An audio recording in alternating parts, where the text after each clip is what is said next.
नमस्कार दोस्तों, मैं आशीष कुमार तिवारी। दोस्तों, मैं मानता हूं कि आपने अपनी जिंदगी में कुछ विपत्तियां देखी होंगी, कुछ दुख झेले होंगे, थोड़ा संघर्ष किया होगा।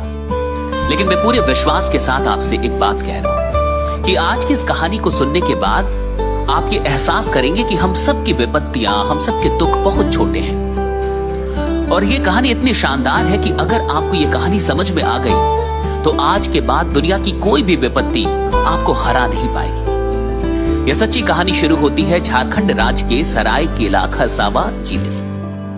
एक छोटे से गांव में एक छोटी सी बच्ची की यह कहानी है, जिस बच्ची की शादी महज 12 साल की उम्र में करा दी जाती। इतने छोटी उम्र में शादी सिर्फ इसलिए होती है क्योंकि वो जिस समाज से बिलोंग करती है वहां पे पढ़े लिखे लोग कम होते हैं। एक ऐसा समाज जो सामाजिक और आर्थिक तौर पे उतना विकसित नहीं होता, तो छोटी उम्र में बच्चियों की शादी करा दी जाती है। 12 साल की उम्र में जब इसकी शादी होती है और ये अपने ससुराल पहुंचती है, तो ये लड़की उस मोहल्ले के लिए, उस गांव के लिए सबसे खूबसूरत होती है। ये खुद अपनी कहानी में कहती है एक बार कि उनकी खूबसूरती उनके लिए अभिशाप बन गई थी। होता कुछ यूं है कि ये चूंकि बहुत अधिक खूबसूरत होती हैं, तो उनके जो जेठ थे, जो गोतिया लोग थे, जो पड़ोसी थे, उनकी एक बुरी नजर इस महिला पे हमेशा से रहती है। उन लोगों ने कई बार ऐसी कोशिश की कि इसके साथ दुष्कर्म किया जाए, लेकिन वो फेल हुए।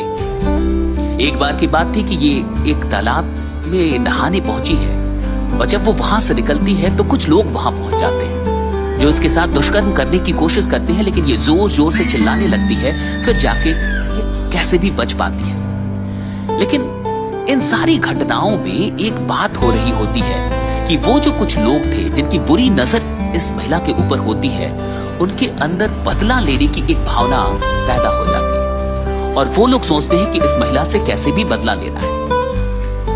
वो इसके पीछे कहीं ना कहीं कुछ साजिश कर रहे थे, लेकिन इस महिला को कुछ पता नहीं था। उनके बच्चे थे छोटे छोटे, वो इस महिला के पास आते थे, वो कहते थे चाची कुछ खाने को दे दो, और ये बेचारी कुछ ना कुछ खाने को दे देती थी।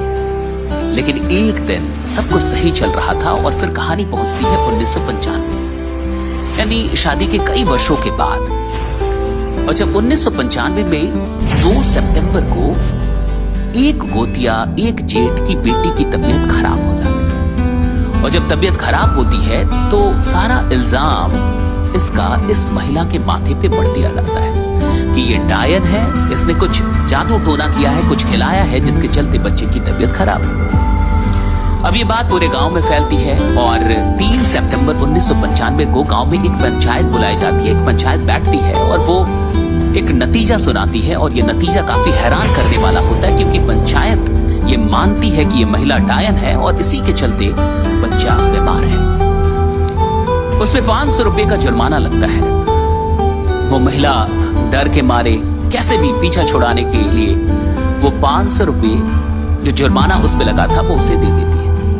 उसे लगता है कि 500 रुपए का जुर्माना दे दिया तो अब सब कुछ ठीक हो जाएगा, अब मेरी जिंदगी बढ़िया हो जाएगी और शायद अब ये लोग पीछे नहीं पड़ेंगे। लेकिन जब 4 सितंबर को उसकी बच्ची का, जिसकी बच्ची बीमार थी, उसकी तबीयत ठीक नहीं होती है, तो उस शाम में 40-50 लोग इसके घर में घुस जाते हैं और वो इसके साथ बलात्कार करने की कोशिश करते हैं, रेप करने की इसकी कोशिश करते हैं। वो 40-50 लोग इसे बाहर निकालते हैं, इसके बदन से कपड़े नोच लिए जाते हैं, कपड़े फाड़ दिए जाते हैं और इसे पूरी गांव में घसीटा जाता है, मारा पीटा जाता है।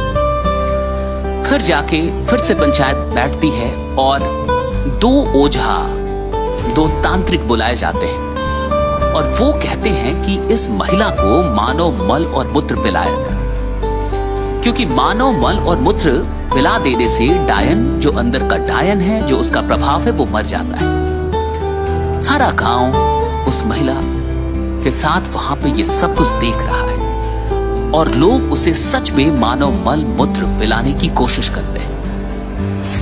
वो महिला इनकार करती है, इसे रोकती है, लेकिन एक तरफ वो होती है और दूसरी तरफ पूरा काम होता है। वो कैसे भी इसे रोकती है और फिर उसके बदन पे, उसके चेहरे पे ये मल मूत्र पड़ जाता है। बड़ी मुश्किल से वो कैसे भी वहां से भागती है खुद को बचा के, लेकिन अब इसके अपने घर में भी इसे प्रवेश नहीं मिलता। वो अपने 4 बच्चों के साथ उसी रात, क्योंकि कुछ लोग आके उससे कहते हैं कि चाची अगर आप सच में जिंदा रहना चाहती हैं तो यहां से भाग जाइए, क्योंकि ये लोग आपको जिंदा नहीं छोड़ेंगे। वो उसी रात अपने 4 बच्चों को लेके वहां से भागती है। भागते भागते सबसे पहले वो विधायक के पास पहुंचती है, जो उस वक्त के वहां पे विधायक थे, लेकिन उनसे कोई सहायता नहीं मिलती। उनके लोग कहते हैं कि वो 10 सितंबर को आएंगे। ये महिला कहती है कि तब तक मैं जिंदा ही नहीं रहूंगी, फिर उनके आके क्या होगा, वो क्यों आएंगे। फिर वो वहां से निकलती है, आके कहीं और रुकती है, लेकिन वहां भी डर होता है। फिर फाइनली उसे अपने घर जाना पड़ता है। खरकई नदी, रात में उस नदी को पार करके वो अपने 4 बच्चों के साथ अपने घर पहुंचती है, अपने भाई के घर। वहां जब ये सारी घटना उसके भाई और उसकी मां को पता चलता है तो मां को सदमा लगता है, और इस सदमे के चलते नवंबर 1995 में मां का देहांत हो जाता है। जब मां भी नहीं रहती तो अब उसके लिए उस घर में भी रहना मुश्किल भरा हो गया था। वहां से उसे निकलना पड़ता है और लगभग 8 से 10 महीने वो उसी गांव में पेड़ के नीचे अपने बच्चों को पालती है। आप सोच के देखिए। और वो जो उसका पति था वो कभी कभार आता तो था, लेकिन 1997 के बाद वो फिर कभी नहीं आया, और पति ने भी हमेशा के लिए उसे छोड़ दिया, क्योंकि पति को भी लोग भड़काते थे कि ये डायन है, कुछ कर देगी, और इस चीजों में फंस के पति ने भी उसका साथ छोड़ दिया। अब वो महिला अकेले 4 बच्चे उन्हें पाल रही है, और साथ ही साथ वो कोर्ट पहुंचती है इस लड़ाई को लड़ने के लिए।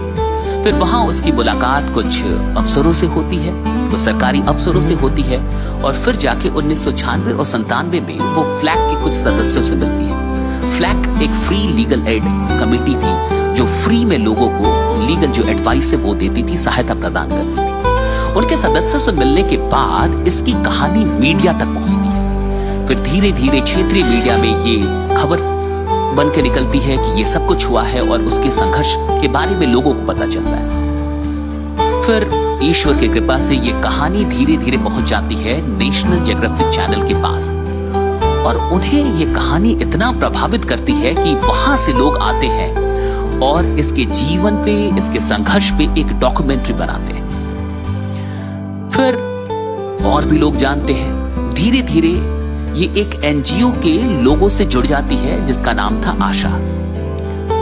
और ये जो आशा से जब जुड़ती है तब इसे पता चलता है कि कैसे कानून का उपयोग करके ये अंधविश्वास से लड़ सकती है, कैसे वो लोगों को सामाजिक तौर पे बेहतर बना सकती है, और कैसे जो सामाजिक बुराइयां हैं उनके खिलाफ एक अभियान चला सकती है। आशा से मिलने के बाद ये अपने काम को, अपने अभियान को तेज करती है, और ये महिला ठान लेती है कि जो मेरे साथ हुआ है मैं किसी और महिला के साथ नहीं होने। और फिर जब भी उसे पता चलता है कि झारखंड में कहीं भी किसी भी महिला को प्रताड़ित किया जा रहा है डायन बता के, वो वहां पहुंच जाती है अपने लोगों के साथ, और ऐसे कई महिलाओं का रेस्क्यू कराती है। आपको जान के हैरानी होगी, इस महिला ने लगभग 127-28 महिलाओं की जिंदगी बचाई, उन्हें रेस्क्यू कराया, जिन्हें मार दिया जाता उनकी जिंदगी बचाई।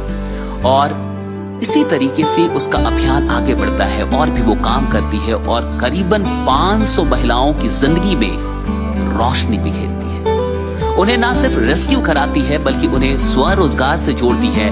उन्हें सिलाई, बुनाई, हस्तकला, शिल्पकला, ऐसे और भी कई कामों की ट्रेनिंग दी जाती है, और उनकी जिंदगी को बेहतर बनाने का ये काम महिला करती है। ये बात झारखंड राज्य तक पहुंचती है, राज्य से भी उसे सम्मानित किया जाता है। लेकिन सबसे बड़ी खबर तब आती है जब 2021 में इसे दिल्ली से एक कॉल आता है, और इसे कहा जाता है कि मैम, क्या आप छुटनी देवी बोल रही हैं? ये बोलती हाँ जी, आपका नाम सेलेक्ट किया गया है पद्मश्री के लिए। और 2021 में भारत सरकार छुटनी देवी को पद्मश्री देती है। दोस्तों सोच के देखिए, एक ऐसी महिला जिसे डायन कह के उसके गांव से निकाल दिया गया, उसके घर से निकाल दिया गया, जिसने 8-10 महीनों तक पेड़ के नीचे अपने बच्चों को पाला, और इतने बड़े रिजेक्शन के बाद, सोशल रिजेक्शन इसे कहिए, सोशल रिजेक्शन के बाद एक आम आदमी सच में आत्महत्या कर लेता, एक आम आदमी सच में डिप्रेशन में चला जाता। लेकिन इस महिला को देखिए, ये ना सिर्फ अपने बच्चों को पालती है, बड़ा करती है, उन्हें शिक्षित करती है, उन्हें पढ़ाती भी है, बल्कि समाज में कई महिलाओं की जिंदगी बचाने का जरिया बनती है। हम छोटी मोटी मुश्किलों में फंस जाते हैं। हम बहुत जल्दी किसी रिजेक्शन से हार मान लेते हैं, काम छोड़ देते हैं, जिंदगी में उदास हो जाते हैं। अगर छोटा मोटा कुछ ब्रेकअप हो जाए तो लोग आत्महत्या कर लेते हैं। एग्जाम में बढ़िया नंबर ना आए, लोग आत्महत्या कर लेते हैं। लेकिन जरा सोचिए, एक महिला को के बदन से सारे कपड़े निकाल लिए जाए, उसे पूरे गांव में घुमाया जाए, उसे मारा जाए, पीटा जाए, सबके सामने उसको डायन करार दिया जाए, उसको मल मूत्र पिलाने की कोशिश हो और फिर भी वो हार ना माने और पद्मश्री तक पहुंचे। जीवन इसी को कहते हैं, यही संभावना है जीवन की। आज आपके साथ क्या हो रहा है मायने ये नहीं रखता, आपका नजरिया क्या है, आप किस तरीके से इन घटनाओं को देखते हैं। विपत्तियां इंसान को कमजोर बनाने के लिए नहीं आती, वो तो आपके जीवन को एक नया उद्देश्य देने के लिए आती है। छुटनी देवी एक ऐसा नाम है जिसे आप सबको जानना चाहिए, और मैं आपसे रिक्वेस्ट करूंगा कि इस कहानी को अपने सारे दोस्तों तक पहुंचाइए, इस पूरे देश तक पहुंचाइए। ये हमारे रियल हीरो हैं। इस देश के रियल हीरो छुटनी देवी जैसे लोग हैं जो सच में हमें प्रेरणा देते हैं हार ना मानने की। और चाहे पूरा समाज, पूरा गांव और बल्कि अपना परिवार ही क्यों ना रिजेक्ट कर दे, फिर भी हम कुछ बड़ा करके दिखा सकते हैं।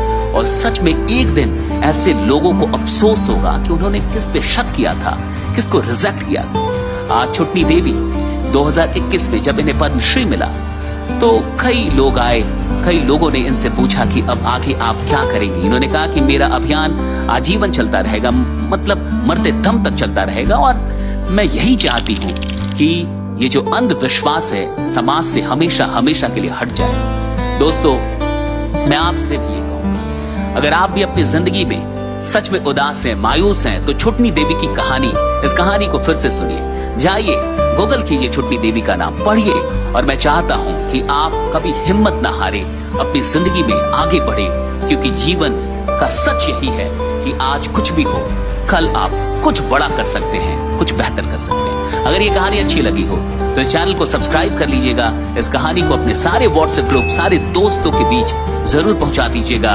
बाकी बने रहिए, जमे रहिए, क्योंकि आपका जीतना सुनिश्चित है। मैं ऐसी कहानियों के साथ हमेशा आपको मिलता रहूं। Thank you so much.